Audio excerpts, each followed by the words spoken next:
نحمده ونصلي على رسوله الكريم بسم اللہ الرحمن الرحیم السلام علیکم ورحمۃ اللہ وبرکاتہ۔ پیارے دوستو، یوپیڈیا چینل پر میں آپ کو خوش آمدید کہتا ہوں۔ دوستو، آج جو عمل اور وظیفہ میں نے آپ لوگوں کو بتانا ہے، یہ بہت ہی بابرکت وظیفہ ہے، بڑا نایاب وظیفہ ہے اور بڑا ہی آزمودہ ہے۔ جو انسان چاہتا ہے کہ اس کا دامن مال سے بھر جائے، اس کے ہاتھ جب بھی اٹھیں وہ خالی واپس نہ ہوں، بھرے ہوئے دامن کے ساتھ، بھری ہوئی جھولی کے ساتھ وہ اللہ کی بارگاہ سے ہر وقت لیتا ہی رہے، تو اس عمل کو غور سے سنیں۔ آج کا جو عمل اور وظیفہ میں نے بتانا ہے وہ اللہ تعالیٰ کا ایک خوبصورت نام ہے، السلام۔ دوستو، السلام اللہ تعالیٰ کا صفاتی نام ہے، اسی کے بارے میں نے آپ کو آج کا عمل بتانا ہے۔ سب سے پہلے آپ کو اس بات کو سمجھ لیں، السلام کس ہستی کو کہتے ہیں، السلام کا معنی کیا ہے، السلام کی تعریف کیا ہے۔ دوستو، السلام کا معنی تو یہ ہے سلامتی والا، اللہ تعالیٰ کی ذات ہی ہے جو سب کو سلامت رکھے ہوئے ہے۔ السلام کہتے ہیں، امام ابن کثیر رحمۃ اللہ علیہ فرماتے ہیں کہ السلام وہ ذات ہے جو تمام عیبوں سے اور تمام نقائص سے پاک ہو اور اپنی ذات، صفات اور افعال میں کامل ہو۔ دوستو، دوسری تعریف اس کی یہ ہے، هو الذی ترجا منہ السلامہ، یعنی السلام وہ ذات ہے جس سے حفاظت اور عافیت کی امید رکھی جائے۔ یہ اسم مبارک قرآن پاک میں ایک مرتبہ آیا ہے، الملک القدوس السلام المؤمن۔ سورہ حشر کے اندر 28ویں پارے میں اللہ تعالیٰ نے اپنے اس نام کو ذکر کیا ہے۔ ایک شاعر نے کیا خوب کہا، هو السلام علی الحقیقت سالم من کل تمثیل ومن نقصان۔ اللہ تعالیٰ کی ذات در حقیقت ہر عیب سے اور ہر نقص سے اور ہر قسم کی مثال سے پاک ہے۔ علامہ خطابی رحمۃ اللہ علیہ فرماتے ہیں، سفیان ابن عیینہ سے روایت ہے کہ وہ فرمایا کرتے تھے، انسان کو وحشت زدہ کرنے والے 3 مواقع ہوتے ہیں، یعنی جب انسان وحشت زدہ ہو تو وہ 3 موقع ہوتے ہیں۔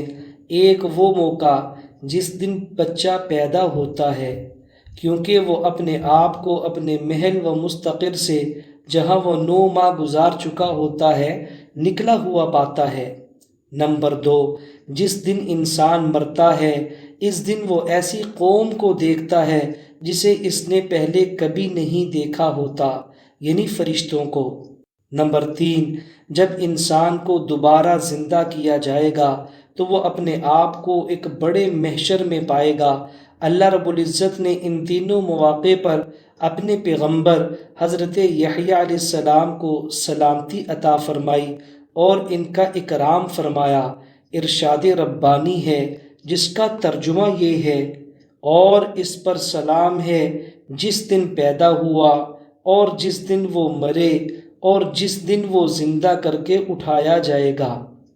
دوستو، اس آیت میں اس بات کی طرف اشارہ ہے کہ اللہ رب العزت نے یحییٰ علیہ السلام کو ان 3 مواقع کے شر سے سلامتی عطا فرمائی اور انہیں خوف سے امن عطا فرمایا۔ اللہ تعالیٰ اپنے مومن بندوں کے ساتھ بھی اسی طرح کا معاملہ فرماتے ہیں، کیونکہ فرشتے نیک بندوں کی روح قبض کرتے وقت ان کو سلام کرتے ہیں اور انہیں اطمینان دلاتے ہیں۔ اللہ تعالیٰ کا ارشاد ہے جس کا ترجمہ یہ ہے، وہ جن کی جانیں فرشتے اس حال میں قبض کرتے ہیں کہ وہ پاک صاف ہوں، کہتے ہیں کہ تمہارے لیے سلامتی ہی سلامتی ہے، جاؤ جنت میں اپنے ان اعمال کے بدلے جو تم کرتے تھے۔ ملائکہ انہیں جنت کے حصول کی خوشخبری دیتے ہیں اور اللہ تعالیٰ کے عذاب اور آگ سے بچاؤ کی خبر سناتے ہیں۔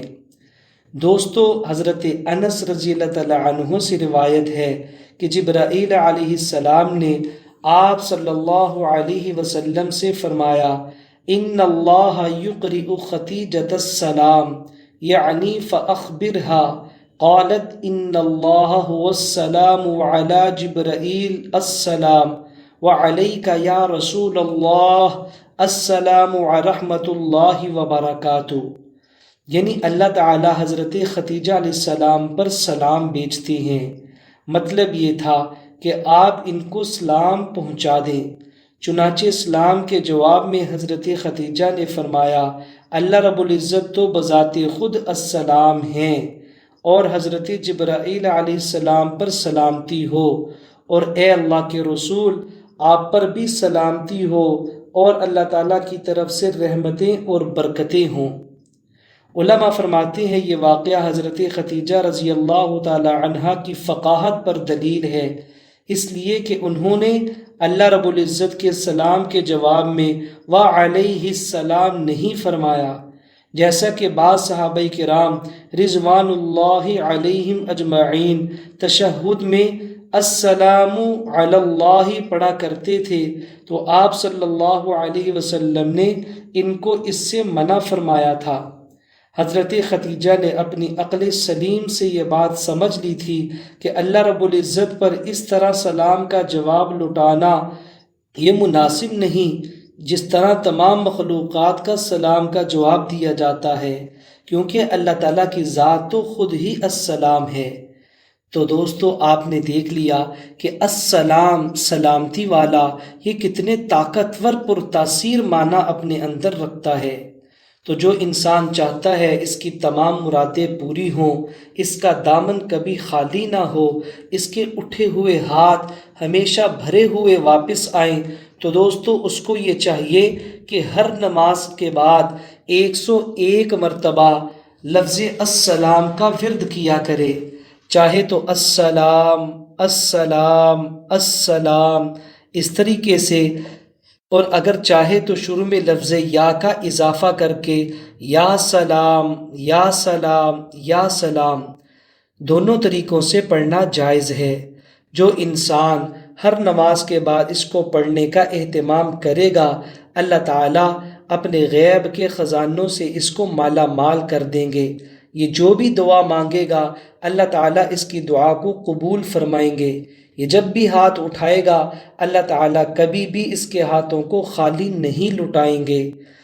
دوستو آپ کے لیے بہت ساری اچھی ویڈیوز ہمارے اس چینل کے اوپر موجود ہیں، ابھی اس کی پلے لسٹ کے اوپر جائیں اور اپنی پسند کے اذکار اور وظائف سن کے استفادہ حاصل کریں۔ آپ سے گزارش ہے اگر یہ ویڈیو آپ کو اچھی لگی ہو اس کو لائک بھی کر دیں، آگے شیئر بھی کر دیں۔ السلام علیکم ورحمۃ اللہ وبرکاتہ۔